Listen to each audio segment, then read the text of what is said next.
considère la Bible comme la constitution de l'Église catholique, on considère le Coran comme la constitution des musulmans, va-t-on considérer la constitution bleue au même titre que ces deux documents-là? Sinon, pourquoi avoir éprouvé le besoin de rédiger une constitution? Merci.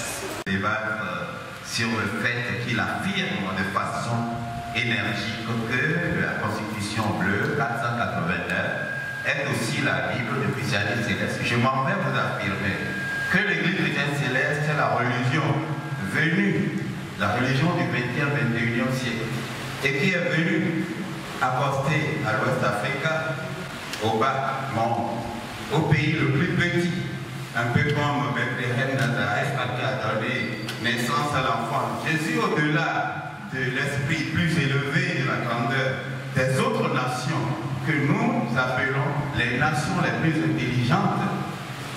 Dieu a voulu envoyer son enfant à Bethléem de Judée et il est appelé Jésus de Nazareth. C'est la même chose, le petit pays d'Aromé, le fin fond de l'Ouest Africa, ce pionnier de la naissance de l'humanité, où l'homme a pris connaissance de la vie pour la première fois, je vais nommer l'Afrique. Dieu a voulu relever le défi et montrer toute sa grandeur et son bonheur en partant de l'Afrique. Donc, l'Église céleste est venue écrire la troisième partie de la Bible. Je veux dire le deuxième Nouveau Testament et le dernier testament de la Bible. La Bible est composée de deux testaments. Mais Dieu n'est pas deux. Il dit je suis un en trois et trois en un. Il dit je suis Dieu le Père, le Fils et l'Esprit Saint. Il dit vous allez dans Corinthiens, 1 Corinthiens 13, il dit trois choses demeurent. La foi, l'espérance et l'amour, la charité. Mais il dit dans le 2 Corinthiens 13, il dit alors que la grâce du Père, le Fils et l'Esprit Saint vous accompagnent. Donc il vit en trois et il ne peut pas se mentir. Et c'est pour cela qu'il a envoyé le dernier Moïse. Mon fils viendra là-dessus plus tard. Parce que Moïse nous a amené la loi.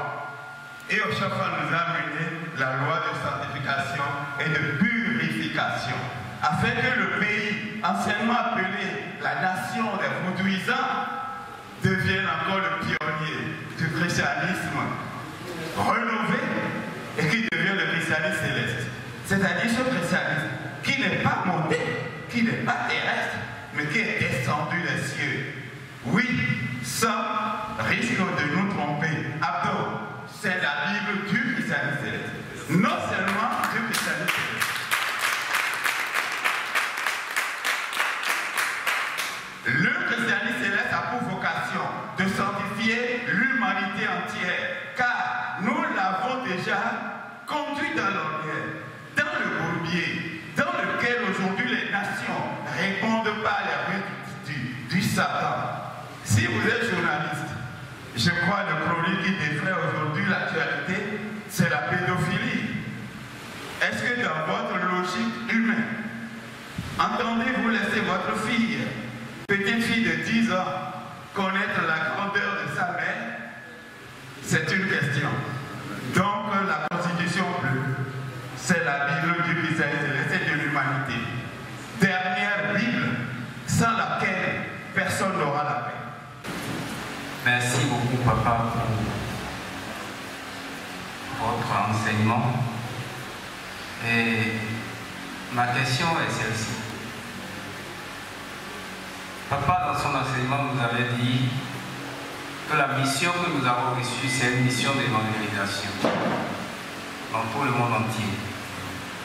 Et nous l'avons lu dans la Constitution également. Mais si c'est une mission d'évangélisation, et si nous considérons la Constitution bleue comme étant notre Bible, qu'est-ce que nous devons aller enseigner à la création, à l'humanité? Qu'est-ce que nous devons leur enseigner réellement? Est-ce la Constitution ou bien est-ce ce que la Bible nous demande d'enseigner normalement. Parce que quand nous prenons les évangiles, nous avons reçu notre mission d'évangélisation. Et le fondement de la Bible, normalement, c'est d'aller enseigner que Christ est Seigneur, d'aller enseigner Jésus-Christ à toute l'humanité. Et que maintenant, si nous considérons la Constitution bleue comme étant notre Bible, allons nous baser sur la Constitution bleue pour enseigner le prophète aux nations, ou bien c'est Christ que nous devons enseigner? Voilà ma question. Merci. Papa Adam, ma question est aussi, est-ce que parmi les signataires de la Constitution bleue, rédigée par le prophète Chopin, est-ce que parmi ces signataires, est-ce qu'il y a des béninois dedans? Est-ce qu'il y a des béninois? S'il y a des béninois, nous pouvons savoir le nom. Parce que nous entendons parler même par les pasteurs de fonction qui posent cette question. Est-ce qu'il est demandé, est-ce que parmi ces signataires, il y a des béninois dedans? Donc j'aimerais savoir, est-ce qu'il y a des béninois dedans? Et s'il y a des béninois, qui sont ceux-là? Voilà ma question. Merci beaucoup. Vous en avez fait, j'en ai fait. Et nous avons publié. Mais qu'avons-nous fait, pardon, pour que ce document, qui est un chef-d'œuvre, non seulement humain, mais un chef-d'œuvre spirito-humain, ou humano-spirituel, n'a pas pu gagner le cœur? Puisque dans la salle, celui qui pose cette dernière question avant moi demande s'il y a un béninois dans la signature de ce document. Mais moi, je pouvais demander s'il y a un Nazarien ou un Nazérien ou un garçon de Bethléem qui a signé les Bibles que nous utilisons pour que ce soit Bible. Parce que cette question a plusieurs volets. Vous savez, les cours que je dispense à l'université, c'est des cours qui doivent mettre en exergue les ruses du diable. Mais quand le mammon et le diable nous utilisent, eh bien on croit qu'on est encore si on le pied ferme. C'est surtout pour cela que je réponds à votre place, puisque nous avons fait le même travail. Autant de fois que nous allons chercher une aiguille dans le foin, la foi restera en l'air. On mourra, ne fera pas Dieu. Car tu as nommé un prophète en Chopin. Ce n'est pas Guilherme ni Abdon. Non, ce n'est Liaba aussi, ni Bada. Ce n'est personne ni Adéogo et Abdon. Je suis 7 fois 7 ans devant lui. Donc ici sont des anciens. Je ne le vois pas, je ne parle pas. Je parle des anciens. Et je dis que si nous devons chercher l'aiguille dans le foin, on restera là et notre foi va tâtonner, rester dans un bourbier et on ne s'élèvera jamais. Mais Dieu merci, c'est seulement l'Afrique qui a la faculté de percevoir le surnaturel dans le naturel. Journaliste, vous devez me donner qui a sorti cette phrase. De la poser, je voudrais, si Papa Abdon me permet, imiter mes dévanciers et le féliciter. Dans le fond et dans la forme, je dirais que son message est bien passé et il y a mis vraiment la manière. Vraiment, je voudrais bénir Dieu pour sa vie et dire qu'à l'église qui s'allume céleste, nous avons des dévanciers qui ont vraiment la capacité pour nous encadrer et pour nous apprendre des choses cachées de l'église. Que Dieu vous bénisse, Papa. Amen. La question que je vais poser, je crois que les uns et les autres m'ont posé peut-être d'une autre manière. Je veux revenir donner l'occasion à Papa Abdon de rebondir lui-même sur la question de l'écuménisme. Nous savons que notre Église, par moment, est décriée, est pointée du doigt par les autres confessions religieuses. Alors que la Constitution bleue intervient comme une réponse, non seulement au sein de l'Église, pour que nous, chrétiens célestes, nous soyons réconciliés avec la Constitution bleue, avec ce que Papa Ojota nous a laissé, que nous connaissions notre Église à travers la Constitution bleue, mais que nous fassions connaître notre Église à l'extérieur, qui pourrait être aussi une réponse pour l'évangélisation. Mais elle est méconnue. L'Église est méconnue parce que la base de cette église, qui est aussi la Constitution, n'est pas connue. Les chrétiens célestes, aujourd'hui, quand on parle d'œcuménisme, nous sommes rejetés de l'œcuménisme. Pourtant, nous sommes monothéistes. Nous adorons un seul Dieu. Et notre église est basée sur le judéo-chrétien. J'espère que je suis en phase avec Papa Adilou, si je le dis. Nous sortons de l'église primitive, avec tout ce qu'elle comporte. Mais aujourd'hui, nous sommes rejetés par les autres églises qui sont monothéistes, qui confessent le Christ, parce qu'ils estiment que nous ne pouvons pas être écuméniques. Et pourtant, nous avons tout pour être écuméniques, mais nous avons tout pour être meilleurs, pour être une réponse aux problèmes de ce monde. Il faudrait que nous arrivions à vulgariser la Constitution au sein de l'Église du christianisme céleste, mais dans le monde entier. Ceci pourrait être une réponse à toutes les questions que les uns et les autres se posent sur nous. Donc, papa, je voudrais vous donner l'occasion de rebondir sur l'écuménisme. Merci. Alléluia. Alléluia. Alléluia. Donc, grâce à Dieu, et nous remercions nos dévanciers, que la paix de notre Seigneur Jésus-Christ soit avec tout chacun de nous. Amen. Ma question est celle-ci. Bon, nous, on n'est pas un cadre, on n'est pas un intellectuel. On va beaucoup déconner dans le français, mais excusez-nous beaucoup. La condition bleue, oui. Mais quel genre de condition bleue? Celle de Kotopa? Celle de Bada? Ou bien celle de Papa Orodumi? Vous pouvez dire des noms maintenant. Mais nous, on était un jour chez Papa Abiati Jonas. Il nous disait de chercher l'original, la condition bleue originale. De qui? Il nous disait de Papa Orodumi. Mais que pensez-vous? Que pensez-vous faire pour, puisque dans une vidéo de Papa Chopa, dans un petit document que vous venez de nommer Lumière sur le Christ céleste, Papa Chopa disait que tous les dévanciers qui ont caché ce petit document n'ont qu'à livrer aux fidèles de l'Église céleste. Donc, c'est sûr que vous connaissez ce que j'ai dit. Mais vous, à votre temps, c'est sûr que vous avez traduit la condition bleue après le décès du prophète Chopa. Mais jusque-là, après 30 ans, ou bien 31, ou bien 32 ans, on n'a rien compris. Pourquoi n'avez-vous pas organisé des conférences de presse internationales, comme à l'égard de Papa, que vous connaissez, un certain Papa Yenou Isaac, que Papa Chopa a révélé quelque chose dans un rêve, d'aller à la radio, dire à ces dirigeants, ce que vous faites, ce n'est pas moi qui vous ai enseigné cela. Et puis ce dernier Papa Yenou, je ne sais pas si c'est Yenou bien Yenou Isaac. Yenou Isaac, il est allé voir Papa Gonzalez pour lui narrer ce que Papa Chopa lui a révélé. Et Papa Gonzalez lui a dit d'aller directement vers Papa Aguassi pour lui dire.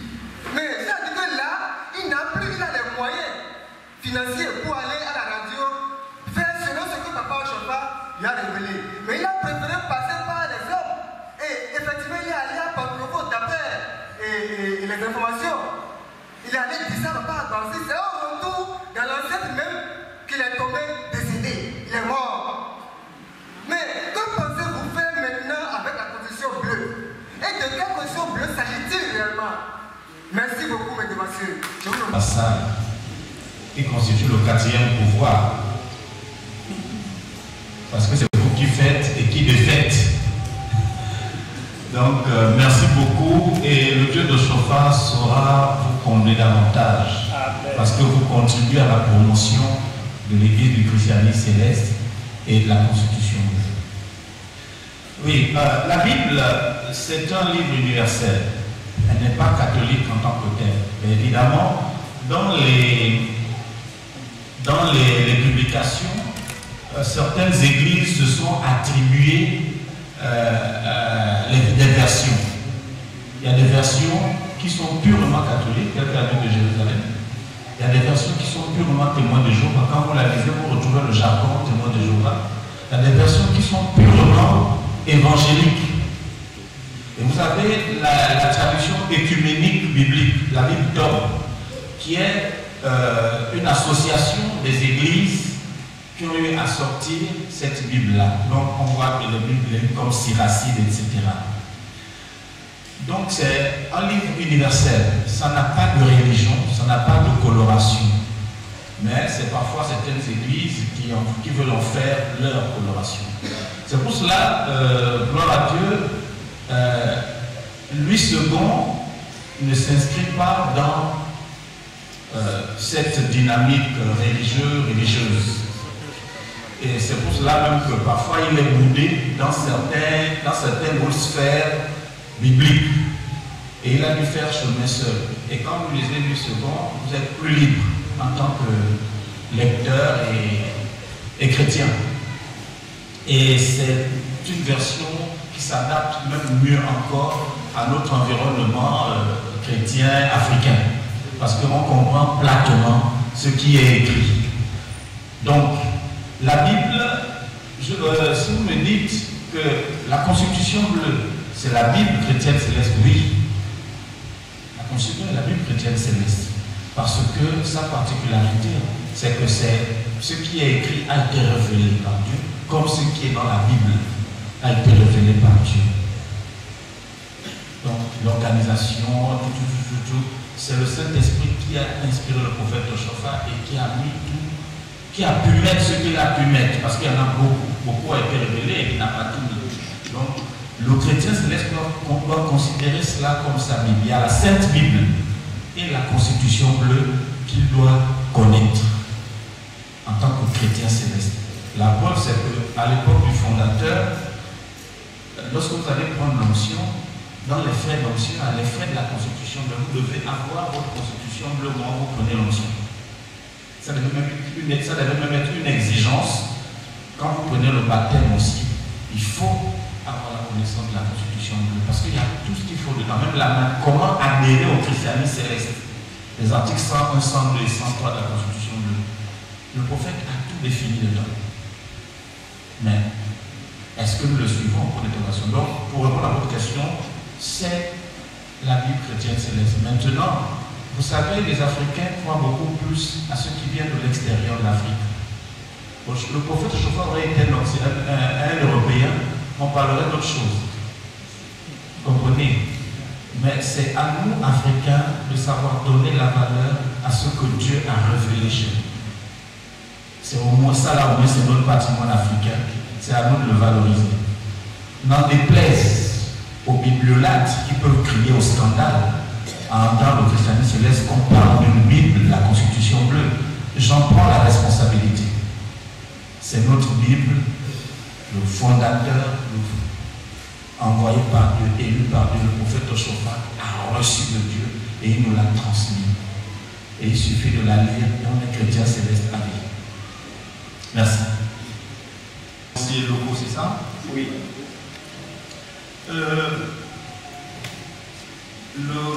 L'église du christianisme céleste, c'est le Saint-Esprit qui est maître de tout. Vous pouvez avoir la volonté, si le Saint-Esprit n'est pas au rendez-vous, ne prenez pas le risque de poser un acte où le Saint-Esprit va vous confondre. Je suis aujourd'hui là devant vous, c'est parce que c'est le temps de Dieu. Ce n'est pas les idées, ce n'est pas les moyens qui pourraient manquer. En tant que représentant pastoral pour le diocèse du Gabon, j'ai l'âge de 26 ans, je crois, 91, pasteur Madame m'avait nommé jusqu'aujourd'hui. Donc de 91 à 2000, j'ai dépensé 35 millions de billets d'avion et de frais de voyage pour exercer ma fonction. 9 à 10 mois sur 12, j'étais hors du Gabon parce que le représentant pastoral doit être souvent à côté du pasteur. Je pourrais réaliser, je pourrais rester à côté. Mais c'est dans le souci de connaître l'Église. Parce que je refusais de me la faire raconter. Comprenez? Donc, par exemple, je bénis Dieu, je rends grâce à Dieu pour l'avoir touché le dévancier Gilbert et ses collaborateurs. Parce que j'avais l'idée, mais j'attendais que le Saint-Esprit agisse. Mais imaginez-vous que je me serais investi dans ça. Peut-être que ça n'aurait pas atteint la dimension que le dévancier Gilbert et les autres ont reçu. C'est le même esprit, mais il y a plusieurs dons. Il faut avoir l'honnêteté de reconnaître en chacun ce que vous n'avez pas comme dons et capacités. Donc, vous parlez de la Constitution bleue, Godropa, etc. Mais vous parlez de Papa Goudjo, c'est ça? C'est ça? Oui, c'est mon frère et ami Goudjo. Mais la Constitution bleue qui est là, c'est ma Constitution. Enfin, entre griffes, hein, je ne suis pas l'auteur. Mais lorsque le pasteur Emmanuel Chauffra, quand il est sorti de prison, il a émis le vœu de s'investir à partir de la Constitution bleue, d'agir à partir de la Constitution bleue. Et le pasteur Emmanuel Chauffra m'a demandé de lui donner une copie. C'était la seule que j'avais imprimée. Elle était dans le... Mais c'est la seule copie imprimée que j'avais. Donc je la lui ai donnée. Mais je lui ai rappelé s'il y a des erreurs en tant qu'intellectuel, parce qu'il est expert en tourisme. Et en tant qu'intellectuel, s'il y a des erreurs, il faut corriger. Moi, on a fait ce qu'on a fait. Donc, c'est cette constitution qu'il utilise. Donc, elle n'est pas différente. Peut-être s'il a apporté des rectifications, je ne pense pas, il l'aurait dit. En décembre dernier, on s'est vu à Yémen. La constitution de Papa Ouodoni, il a fait une traduction en français. Mais c'est une traduction un peu à problème. Pourquoi? Parce que la syntaxe, vous savez, le français c'est une langue qui a ses règles aussi. Quand on veut écrire le français, il faut écrire du bon français. Donc, c'est un français approximatif. On comprend quand vous lisez. Mais la structure des phrases, vous savez, dans une phrase, il y a, je ne sais pas,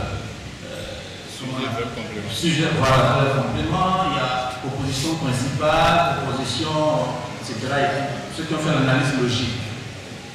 Donc, il y a certains aspects, en espagnol, on parle de version, quand on parle de traduction. Donc, il y a certaines présentations du français qui paraissent un peu à peu près. Mais vous comprenez quand vous lisez. Mais ce que j'ai pu dénoter de cette constitution, c'est un élément au niveau de l'article 4 de la Constitution. Vous savez, c'est un article très, très, très délicat dans la Constitution. Et c'est cet article qui fait le pasteur.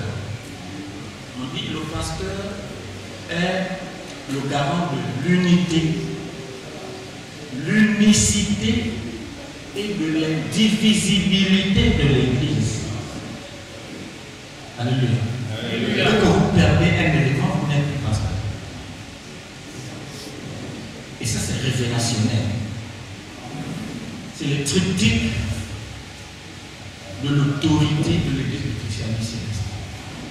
En tant que chargé, vous devez entretenir ces trois éléments: l'unité, l'unicité, l'indivisibilité de l'Église. Or, dans la traduction qu'il avait faite, il y a unicité qui est enlevée.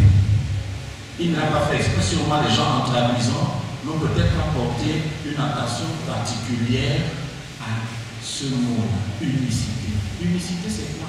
Ça veut dire un seul et unique pasteur dans le monde entier. C'est ce qui nous distingue de tous. Et c'est l'exclamation qu'avait eu le pape lorsqu'il a reçu le prophète Chauffra. Il dit, vous, au Chauffra, vous êtes le pasteur de toute cette église dans le monde? Il dit oui. C'est ainsi que le Saint-Esprit nous l'a donné. Alléluia. Alléluia.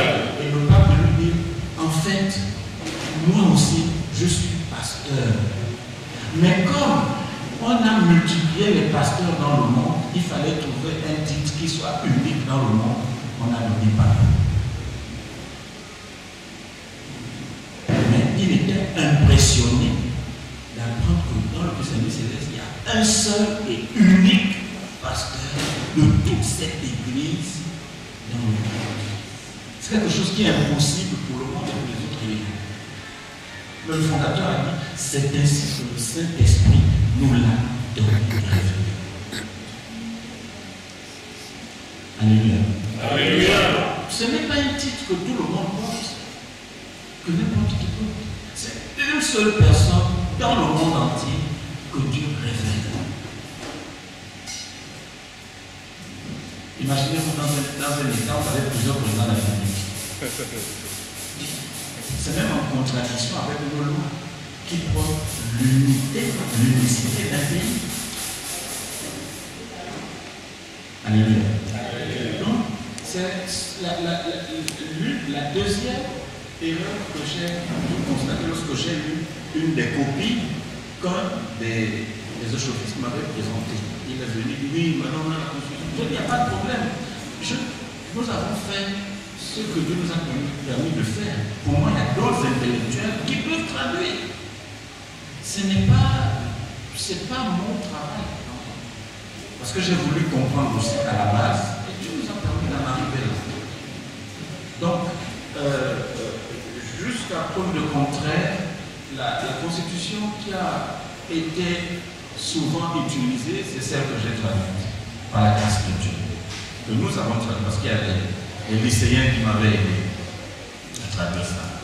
Donc, c'est possible qu'il y ait des versions qui puissent être au-dessus. Que Dieu bénisse, c'est le travail de Dieu. Michel Oloa.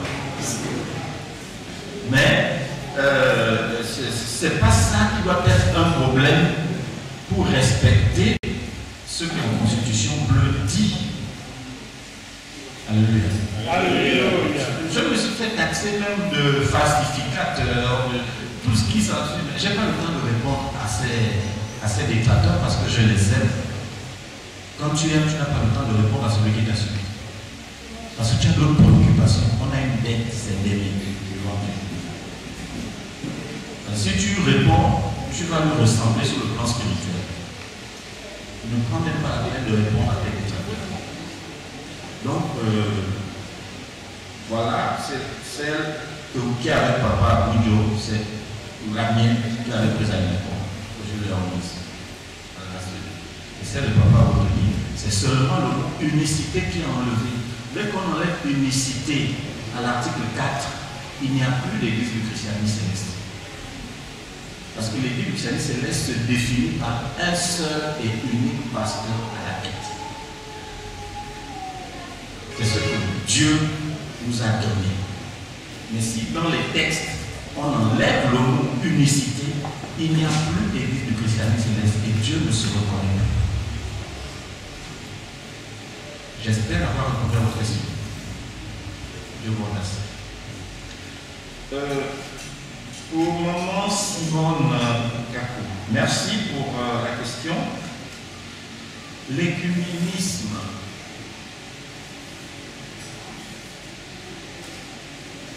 En 1998, il y a le Conseil écuménique des Églises qui a effectué une mission au Nigeria pour venir inspecter de visu l'église du christianisme céleste, conformément à la Constitution bleue, conformément à ce qu'on a déclaré, parce qu'on devait être membre du Conseil écuménique des Églises. Et le pasteur Pavel les a ouvert toutes les portes. Il les a même demandé de venir à Porto-Novo, parce que c'est à Porto-Novo l'église est née. J'espère qu'ils sont venus et qu'ils avaient été reçus à ce niveau-là. Mais moi, je ne peux parler que ce qui s'est passé au Niger. Il les a fait visiter partout. Il les a fait porter le sultan pour aller jusqu'à l'hôtel pour bien vérifier si on n'a pas les crânes, comme on dit. Ils ont vérifié, il n'y avait rien de tout ça. Et ils ont été très marqués par l'accueil. Et ils ont dit que nous sommes une église chrétienne. Il dit, parce que depuis qu'ils sont arrivés, il ne faut qu'attendre parler que de Jésus-Christ. Il n'y a rien d'autre, c'est la Bible, c'est Jésus. Ils ont fait ce témoignage. Mais ils ont dit, on attend maintenant le verdict du conseil. Ils vont faire un rapport. Et je crois, en décembre 98, mai 99, à Harare, au Zimbabwe, l'Église s'est réunie, le Conseil communique des Églises s'est réuni. Et comme toujours, il y a des zélés qui n'étaient pas d'accord de la mission de l'Église du christianisme céleste au Conseil communique des Églises. L'une des premières choses qu'on nous reprochait, c'est le fait qu'il y a la polygamie dans l'Église du christianisme céleste. Et ils en ont fait vraiment leur chou gras. C'est-à-dire, le dossier était bon partout, mais leur problème c'est la polygamie. Mais comme je réponds souvent aux détracteurs, je leur dis, mais inspirez-vous des textes. Ne vous inspirez pas des comportements des gens. Parce que si quelqu'un vole dans une famille, il n'est pas écrit que dans le code d'éthique de cette famille, le vol fait partie du code d'éthique. Alléluia. Je dis, le mariage chrétien céleste, il est purement et strictement monogamique. On ne se marie pas 2 fois dans une paroisse chrétienne céleste. Vous vous mariez une seule fois toute votre vie. Alléluia. Il n'est pas écrit dans nos textes qu'un chrétien céleste doit être polygame. Nous sommes issus de la culture africaine, de la civilisation africaine. L'Europe n'est pas devenue polygame du jour au lendemain. Alléluia.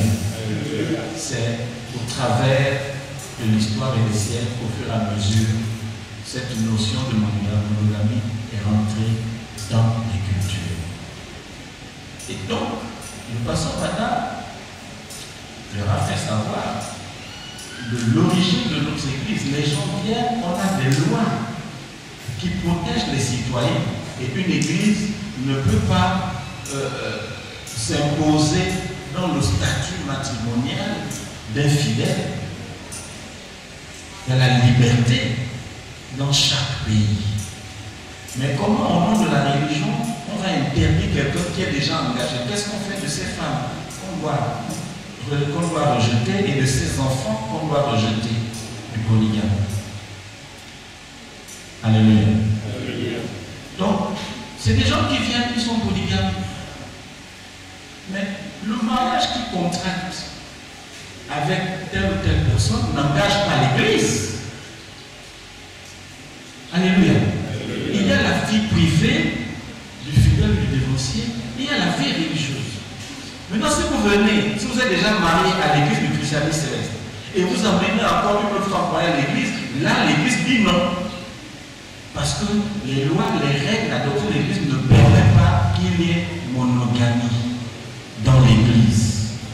Parce que vous êtes marié dans l'Église si vous avez fait le mariage à l'Église du christianisme céleste. Si vous n'êtes pas marié à l'Église du christianisme céleste, vous n'êtes pas sous la loi de l'Église du christianisme céleste en matière de mariage. Mais l'Église du christianisme céleste respecte les autres formes de mariage mixte. Si vous êtes marié à l'état civil, le christianisme céleste respecte ça.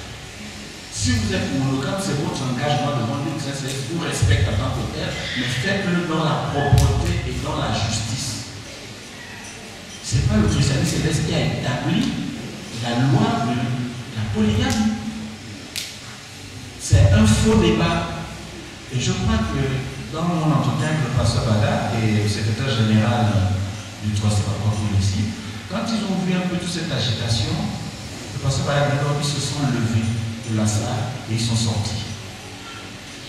Et quand ils ont constaté l'absence des chrétiens célestes, ils ont vite envoyé une délégation pour leur demander de revenir dans la salle. Et qu'ils vont voir comment. Ils ont dit non. Vous êtes venus, vous avez inspecté, vous avez donné des avis favorables. Nous sommes cette affaire de polygamie. Or, ce sont certains religieux d'autres églises qui se sont retrouvés à côté pour pouvoir mettre cela sur la table et qu'on incrimine le christianisme responsable. Rien que ça, tout le reste de la chrétienté, on est tout été avis favorable. Et je me rappelle encore en 2001, il y a eu une réunion du Conseil économique des Églises au Nigeria. Ils sont encore revenus pour dire oui, comment on a compris, il faut revenir. On a dit, écoutez, quand vous serez décidé, vous le ferez. Mais nous, Dieu nous connaît et il se manifeste. On n'a pas besoin de l'avis des hommes pour exprimer notre chrétienté. Alléluia. Alléluia. Cependant, le secrétaire général du Conseil catholique des Églises m'avait écrit en 1995 pour me joindre à la journée écuménique chrétienne qui est célébrée chaque mois de janvier dans chaque pays. Je ne savais pas que ça existait, mais c'est à travers le secrétaire général du Conseil catholique des Églises que j'apprends. Il m'a envoyé une lettre parce que je m'étais adressé à eux par rapport à certains contacts qu'on avait depuis le Nigeria. Et l'Église catholique m'a reçu. J'ai pris part à toutes les activités. Et depuis là, le christianisme céleste est inscrit dans le livre d'or de l'Église catholique dans mon pays.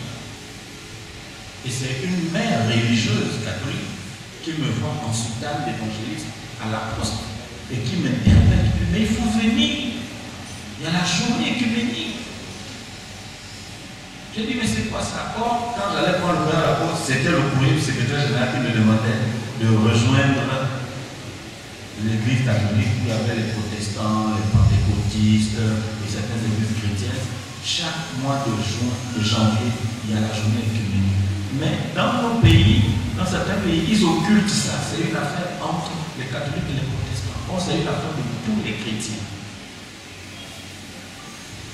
Et il y a concélébration du culte. On avait fait la journée de l'unité 1995. Alléluia. Alléluia. Donc, le débat à ce niveau dépend maintenant du Conseil catholique. Je crois que le dossier est suffisamment avancé, mais ce sont certaines personnes zélées dans la sphère qui nous cherchent un peu les pouces sous la tête d'un chaud.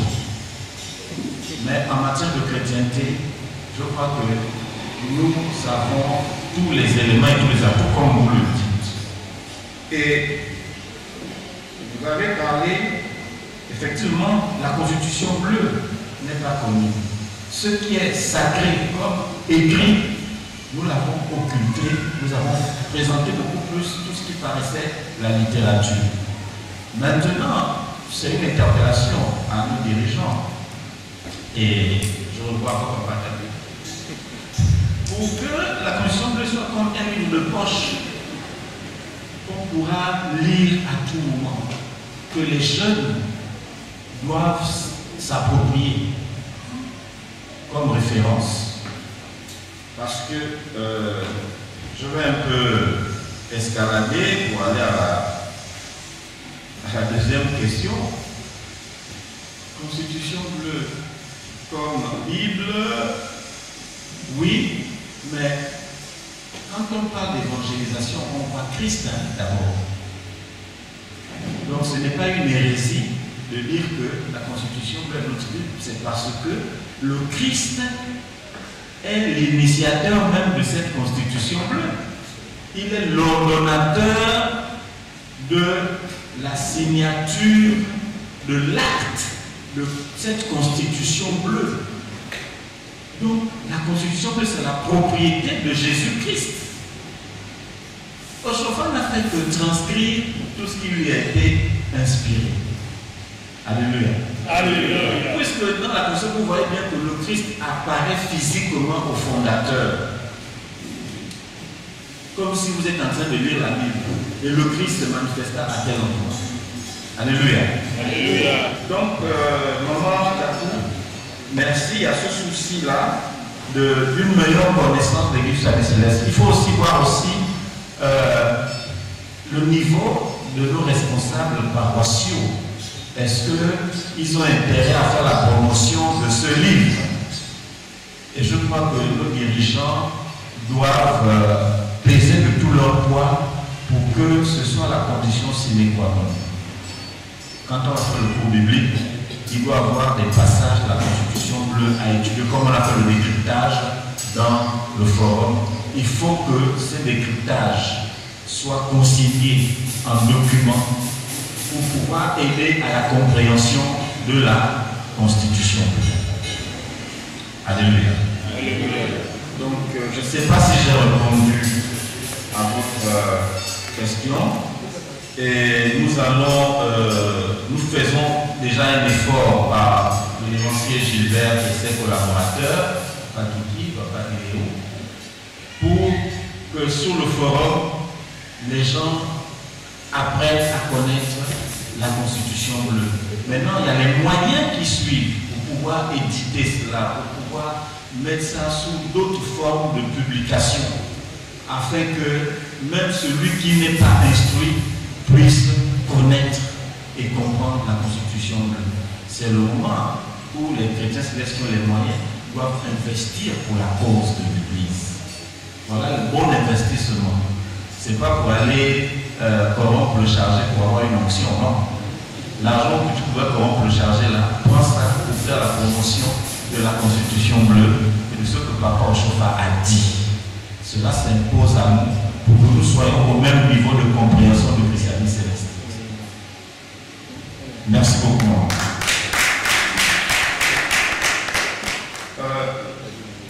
Papa Léo a dit effectivement, qu'avons-nous fait? On a fait la constitution, qu'avons-nous fait pour que cette constitution bleue prenne la toile, comme on dit? Nous faisons le peu que Dieu peut nous permettre de faire.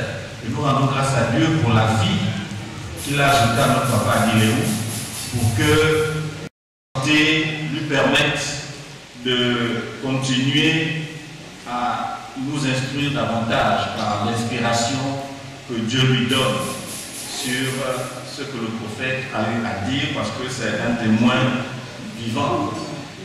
Que Dieu soit avec nous. Amen. Troisième question, devancier Kiki Raphaël. Parmi les signataires, y a-t-il des Béninois?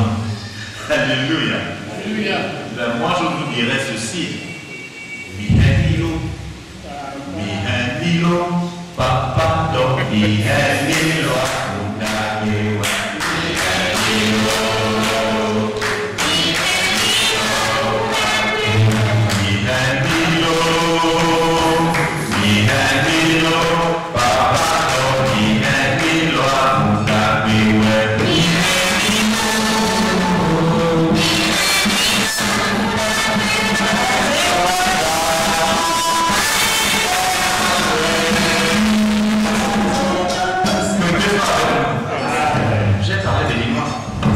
J'ai chanté béninois. Le problème ne se pose plus.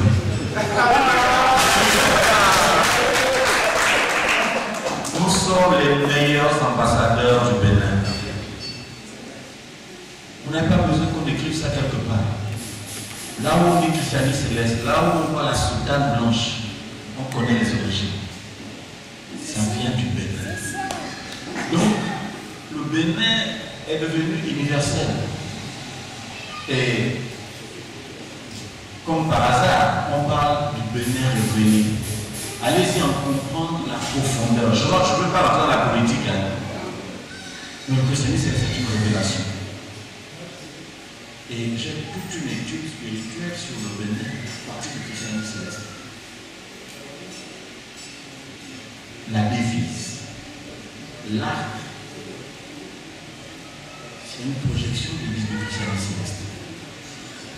Donc c'est un pays à part que Dieu a choisi comme Israël. Donc, il faut déjà rendre gloire à Dieu. Je dis souvent aux Béninois que je rencontre, c'est un péché pour tout Béninois de ne pas être chrétien. C'est comme si vous êtes en Israël et vous ne pratiquez pas la religion juive.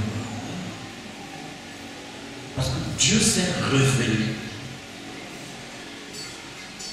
dans cette nation pour le bonheur de l'humanité. Mais c'est aux Béninois de s'en approprier et d'en démontrer davantage la grandeur. Alléluia. Alléluia. S'il y a un Béninois, s'il y a des Béninois, le prophète Ochofa est Béninois. Il est né au Bénin. On était à Dassa, où on a enterré son père. Dassa, tiens. On a enterré son père. Alléluia. Alléluia. Plus patriote que lui, plus patron béninois que lui, tu vas. Alléluia. Alléluia. Donc, il n'a pas renié son côté béninois, quand bien même il est des origines nigérianes. Imeko, la terre d'Imeko est béninoise. C'est un papier qui fait d'Imeko territoire nigérian. La terre ne ment pas. Tu ne peux pas donner une nationalité à une terre. La terre d'Imeko est béninoise. Le pasteur est enterré dans la terre béninoise. Pour votre choix. Voilà Dieu.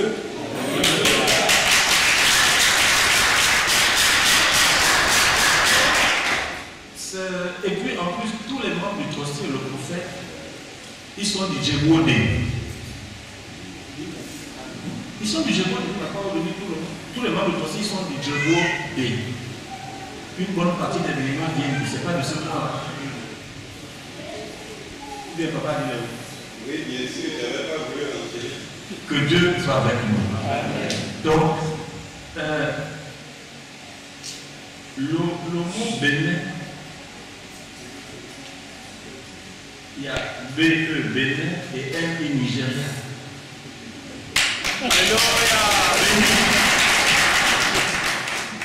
Alléluia. Alléluia. Donc, c'est un faux débat à ce niveau-là. C'est la nation Louli. Nous constituons une nation sainte. Je m'explique, pas seulement le Nigeria et le Bénin. Il y a le Ghana. C'est pourquoi le Bénin, il parle de God, de Bénin City, voilà. Il parle aussi du Nigeria et du Bénin. Merci beaucoup, papa. Et le jardin d'Éden a un bras sur l'Ouest Afrique, bon. Depuis la Mésopotamie. Donc, le prophète disait que l'église famille céleste, le Bénin a un pied, le Nigeria a un pied. Le Nigeria ne peut pas marcher sans le Bénin, le Bénin ne peut pas marcher sans le Nigeria. S'il y a un qui manque, tu deviens une unijambiste. Alléluia. D'où le siège suprême, le siège international. C'est encore un autre débat. Mais le problème, c'est parce qu'on a mal instrumentalisé les jeunes pour notre vente et ils ont perdu les repères. Alléluia. Alléluia. Nous constituons une seule nation. Le prophète est au milieu de ses frères. D'abord, le pasteur n'a plus de nationalité. Sa nationalité, c'est la nation des États. Vous avez vu, il y a eu le passeport chrétien céleste, le carnet chrétien. Alléluia. Alléluia. C'était pour donner une seule coloration aux chrétiens célestes dans le monde. C'est le Gabon qui a éliminé les carnets chrétiens. Il vient du Gabon. C'est le frère président Mangolo qui a donné les moyens pour faire imprimer ça à multiples états. Avec des grands objectifs pour le développement de l'Église. Vous voyez, c'est pour que partout où passez en tant que chrétien céleste, vous avez un même passeport, le carnet chrétien. Si vous ne l'avez pas, on ne vous reçoit pas en tant que chrétien céleste. Vous comprenez? Donc, la nationalité est disparue à ce niveau-là. Ce sont les actes, ce que Papa Chofa a dit, n'a pas de coloration de pays. Le prophète avait dit, la constitution que c'est marqué diocèse du Nigeria, parce que ça a été fait au Nigeria, mais c'est pour le monde entier. Quand on parle des accords d'Abuja, est-ce que c'est pour le Nigeria?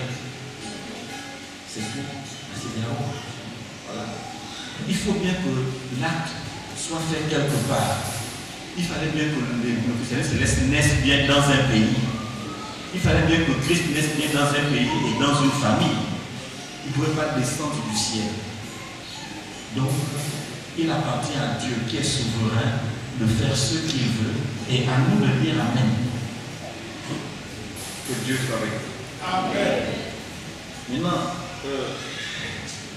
la mission d'évangélisation, enseigner, à sa deuxième question, enseigner la Constitution ou la Bible. Je reprends. Le fondateur avait dit, je me souviens, il y a l'ancien ministre des Affaires étrangères du feu président Léon Bart, qui avait voyagé avec toute sa famille dans les années 80 pour aller rencontrer le fondateur. Il avait un doctorat en hébreu et en théologie. Dans sa tête, il allait pouvoir coincer le fondateur. Comme on l'a dit qu'il n'a pas fait de grandes études et tout, il dit voilà une bonne occasion que je vais le mettre à l'école.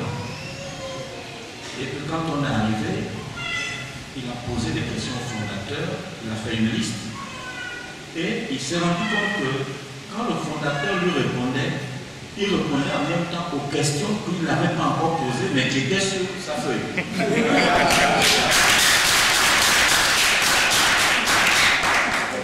Et il a commencé à s'étonner, à dire, mais je t'ai dit non, quand tu as quitté ton pays, voilà l'idée que tu avais. Et il a enlevé les lunettes, il a transpiré. Il a dit de mémoire d'homme, j'ai jamais vu ça. Il dit j'ai un doctorat, c'est là, mais ça, j'ai jamais rencontré ça dans les séminaires. Alléluia. Et il dit mais comment vous faites? Vous n'avez pas de radio, vous n'avez pas de télévision, vous n'avez pas de journaux, vous n'avez même pas un livre de prière. Le prophète lui a répondu, le christianisme n'est pas de livre. Le seul livre dont dispose le christianisme céleste, c'est la Sainte Bible. Après, il s'est redressé sur son compte. Il a dit, ah, j'oubliais, il y a la Constitution. Je l'ai signée, lisez-la. Et il a dit, mais il n'y a même pas le psaume, il dit, le chrétien céleste n'utilise pas les psaumes, sauf pour le culte. Il dit, le vrai psaume du chrétien céleste, c'est sa prière. La prière que tu adresses à ton Dieu. Il dit, c'est la prière là que Dieu veut écouter du chrétien céleste. Aller acheter des livres de prière et les lire dans l'église, ça n'a pas de valeur devant le Saint-Esprit. Nous tous on était désolés parce que c'est ce qu'on faisait en cachette un peu. Parce que quand tu programmes la lecture, tu ne sais pas t'exprimer. On allait acheter des rubriques de prière. Mais ce jour-là, le prophète nous a démonté tous. Il dit, dites ce que vous voulez dire à Dieu. Et c'est la prière là qui l'exauce. Mais n'allez pas faire des habillages et puis vous venez présenter à Dieu. Dieu ne va prendre que ce que ton cœur exprime. C'est ce qu'il va exaucer. À partir de ce jour-là, on a fait un reformatage de notre manière de prier dans l'église. La prière est naturelle au christianisme céleste.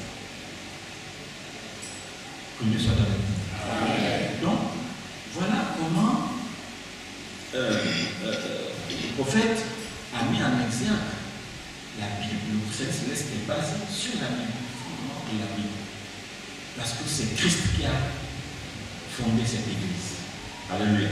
Alléluia. Donc, lorsqu'on parle de constitution bleue comme notre Bible, ça c'est le plan interne.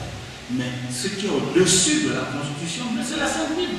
C'est Jésus-Christ. Et dans la constitution bleue, on vous parle de Jésus-Christ seulement. On ne nous parle pas du prophète au chauffard. La constitution bleue nous dit comment le Seigneur Jésus-Christ a opéré et a demandé à ce qu'on puisse l'adorer, adorer Dieu. Est-ce que ce n'est pas biblique? C'est le deuxième testament. Sinon le troisième. Parce que on s'est réunis avec des intellectuels nigérians lorsqu'on a fait le centenaire du prophète au chauffard, je crois, en 2009. La haute société intellectuelle s'est intéressée au centenaire du prophète au chauffard. Ils sont venus faire des témoignages, même les pasteurs des autres églises. Et ils ont dit que la venue du fondateur jusqu'en 1985 a fait prospérer le Nigeria. C'est après 1980, quand le prophète est décédé, que le Nigeria a commencé à commencer. Et ils ont dit qu'il est venu nous apprendre une autre manière de prier Dieu, c'est-à-dire adorer Dieu. Il dit ça, il savait qu'on prie Dieu, mais adorer Dieu, tel que le Christianisme céleste, il n'avait jamais appris ça. Donc, c'est une autre dimension de la chrétienté qu'il a apportée dans le christianisme existant. Et ils ont rendu hommage infini au prophète. Les intellectuels de l'Église. D'autres ne sont pas chrétiens célestes. Il y a d'autres qui sont chrétiens célestes. Et ils ont été associés pour réfléchir sur les 20 futures années du Nigeria. Ils ont certains pour la prospérité de notre famille. Que Dieu fasse avec nous. Donc, je ne sais pas si j'ai répondu. La Constitution, oui. Quand on donne le baptême, il est dit aux articles 101, 102 et 103. On doit s'assurer que la personne a renoncé au monde, qu'elle n'a plus les petits chez lui, qu'elle a tout jeté, que le chargeur aura sanctifié la maison avant qu'après le baptême, la personne ne reparte. Mais c'est des choses qui ne sont pas faites. Et on dit qu'il doit signer une lettre d'adhésion au christianisme céleste, à l'article 102. Qu'il est désormais chrétien céleste.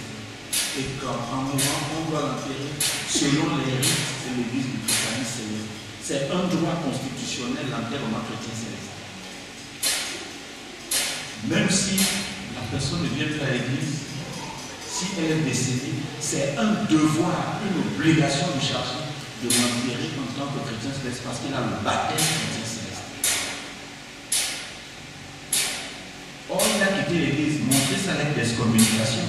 Il n'y a qu'une seule lettre que le fondateur a fait pour excommunier un seul dénoncié. À part lui, il n'a jamais excommunié personne. Alléluia. Alléluia. Donc, les chrétiens célestes ignorent leurs droits par rapport à la Constitution bleue. Si les chrétiens célestes lisent seulement la Constitution bleue, quand ils constatent certaines injustices, ils peuvent interpeller par rapport à la Constitution bleue. Il y a des dénonciés qui commettaient la fornication sur une de mes paroisses. Comment faire pour le sanctionner? Parce qu'ils font un élément de droit.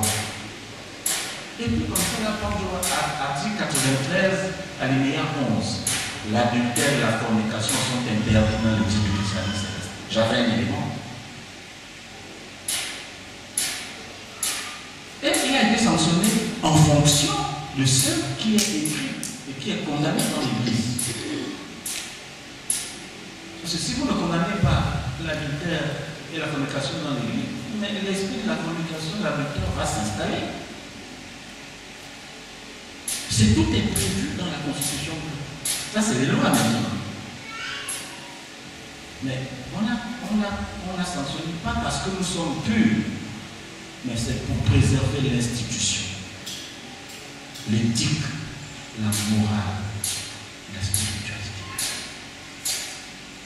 Mais nous avons l'impression que le christianisme est à refaire, que rien n'existe, rien n'est prévu.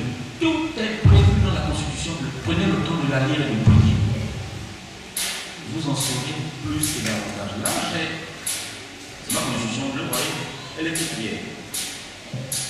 Mais chaque fois que, ça c'est l'original, il n'y a que la photo du fondateur.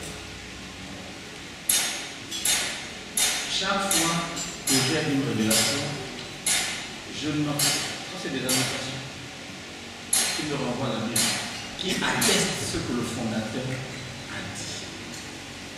Mais pourtant, le prophète en parlant ne dit pas Matthieu chapitre 7, mais en lisant, on vous balance un verset. Quand vous lisez, ça tombe exact avec ce que le fondateur a reçu. On doit étudier la Constitution. On doit s'en imprégner.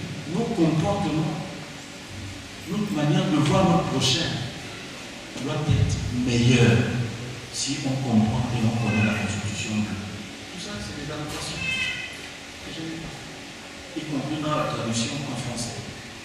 Chaque fois qu'il y a quelque chose, je note.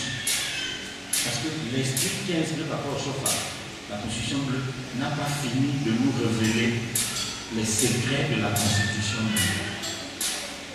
Il se manifestera sur plusieurs qui auront à cœur de valoriser le prophète de chauffage, l'Église du christianisme. Il suffit d'avoir à cœur la valorisation de notre Église. Et le Saint-Esprit, voyant cela, va agir. Mais si on veut passer notre temps à juger, on sera aveuglé. On a passé un an de temps. Oh, c'est la faute du Bénin, c'est la faute du Niger, c'est la faute de papa, c'est la faute de papa. Ça produit quoi? Rien du tout, on a régressé. Lisons ce qui est établi et développons cela. C'est tout. J'espère avoir répondu à toutes les questions. Je vous remercie. Merci papa. C'est pas facile, c'est pas quelque chose de vrai, papa.